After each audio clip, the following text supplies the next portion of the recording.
ఎవరైనా తప్పు చేస్తున్నప్పుడు నీ నోట్లోంచి చిచ్చి అనే మాట వస్తుంది, కానీ మరి నీ సంగతి ఏమిటి? ఒకసారి ఆలోచించు.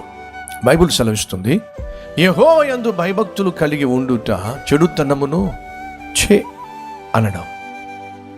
చెడుతనము అంటే ఏమిటి? నిన్ను చెడగొట్టేదే చెడుతనం. ఈరోజు మనందరికీ బాగా తెలుసు, నువ్వు దేవుడు ఆశించినట్టుగా జీవించకుండా నిన్ను చెరిపేస్తుంది ఏమిటి నీకు బాగా తెలుసు. నిన్ను అపవిత్రపరుస్తుంది ఏమిటి నీకు బాగా తెలుసు. దానిని నువ్వు ఛీ అని ఏ రోజైతే అనగలుగుతావో ఆ రోజు నీ జీవితంలో అద్భుతమైనటువంటి ఆ ప్రారంభాన్ని నువ్వు చూస్తావు. ఈరోజు మనం పైకి పాపాన్ని చీచి అన్న లోపల మాత్రం చీ అంటావా? లేదు, అవకాశం కోసం ఎదురు చూస్తూ ఉంటాం.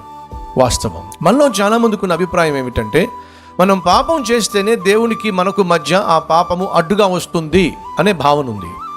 మనం పాపాన్ని చూస్తేనే మనకు దేవునికి మధ్య ఆ పాపిష్టి దృశ్యాలు, ఆ పాపిష్టి కళ్ళు అడ్డుగా వస్తాయి అనే భావన ఉంది.